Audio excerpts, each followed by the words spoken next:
Welcome to Let's Talk Red Hill, your source for the latest updates and insights on the Navy's progress at the Red Hill Bulk Fuel Storage Facility.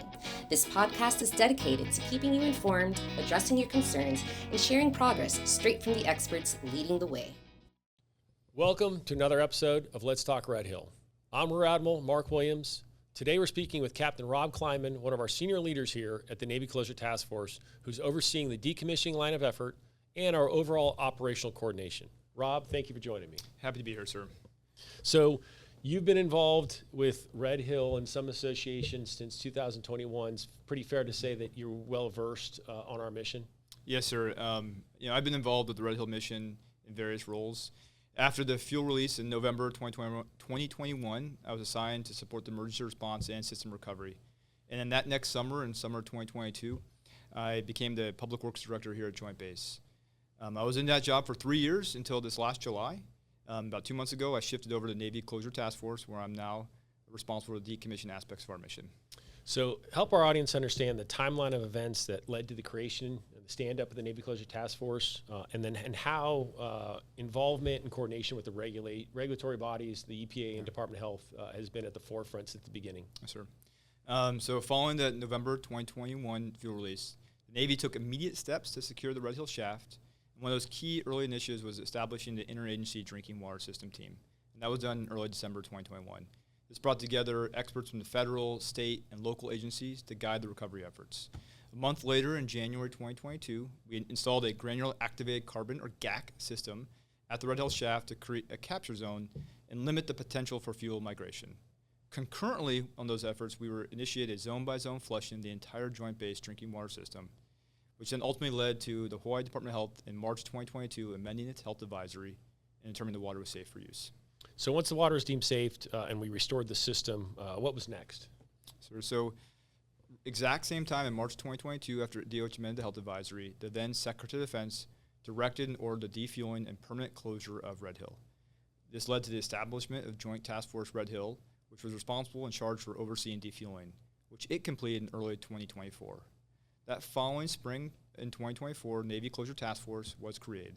This transition represented a very deliberate and dedicated focus on closure, remediation, and water safety, all done in collaboration with our regulatory partners. So thank you for the backstory, and you mentioned the regulatory partners. How do we incorporate their oversight and their feedback into the planning and execution of our mission? Sure. So the Navy's environmental work at Red Hill has actually been going on for over a decade, including groundwater monitoring, soil vapor monitoring, and groundwater flow modeling. Our actions are firmly rooted in the existing regulatory framework. This includes the 2015 Administrative Order of Consent, or AOC, and the 2023 Administrative Consent Order, ACO. So coordination is central to all of our activities, and all our work feeds into an integrated master schedule, which was developed with input from both EPA and DOH. Under the ACO and AOC, we develop and submit closure plans, which includes tank cleaning, sludge removal, pipeline removal, site investigation and assessments, remediation, drinking water system management. And these submissions, as well as all of our project work plans, are reviewed, commented on, and then approved by the regulators. Personally, and the team, we value this review process by the regulators as a vital step to producing the best possible plans. So with regards to the overlapping oversight, how does it work in practice? So we have both state and federal partners, so EPA and DOH maintain that oversight. We meet with them regularly through scheduled meetings at working level and senior levels, direct communication from staff to staff, and topic-specific working groups. We also go on site if they're to take a look, just general site visits, or on site for any key project milestones. Again, as kind of previously mentioned, we do all this under the existing regulatory authorities, including AOC, ACO, and DOH's emergency order. And we also consult with stakeholders such as Department of Land and Natural Resources Commission on Water Resource Management, or CWARM. So what are the mechanisms, the various, I guess the right word is mechanisms, that we use to gain the input of various stakeholders, get their input into the work we're doing? Yes, sir. Kind of as commented before, we send them all our work plans and all our formal plans for closure, gain their comments, but we also hold a variety of other forums, such as open houses, webinars, DOH's Fuel Tank Advisory Committee, CWARM meetings, on top of, again, regularly scheduled meetings with EPA and DOH. We've got roundtables for remediation and other forums. So we do a lot of coordination. Thanks for that. So can you give us a quick operational update on where we are today? Yes, sir. So operationally, from a decommissioning and closure perspective, is broken into two primary efforts. That's tank cleaning and pipeline removal. For tank cleaning, when Red Hill was ordered to be for permanent closure, 14 of the 20 storage tanks were in use, as well as 4 smaller surge tanks. So when we got the closure order, we began and initiated the process to systematically clean those tanks.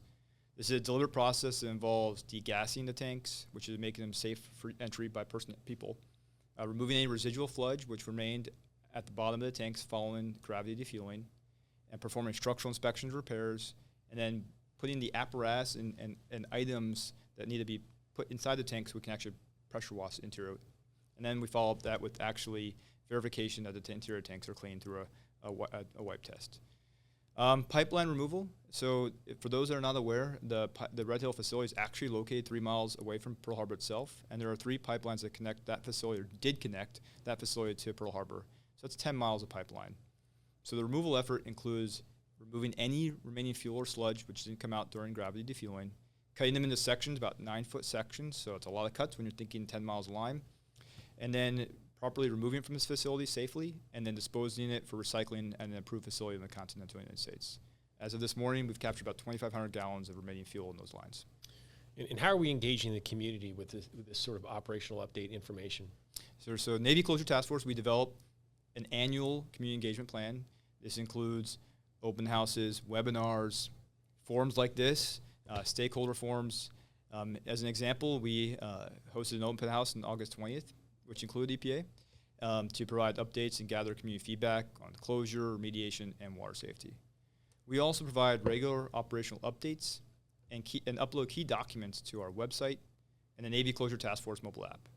Though we do redact sensitive information in what we post publicly, we provide regulators with unredacted versions. So what's the expected timeline that we're on right now for closure and remediation? Sure.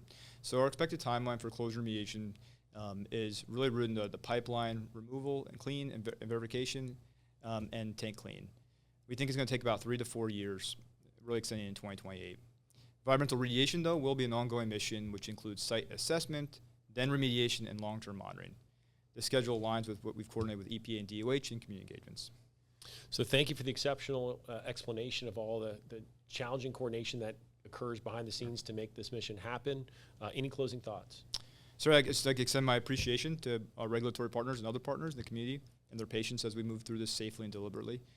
We are committed to do our due diligence to decommission this facility and perform a thorough environmental assessment and remediation.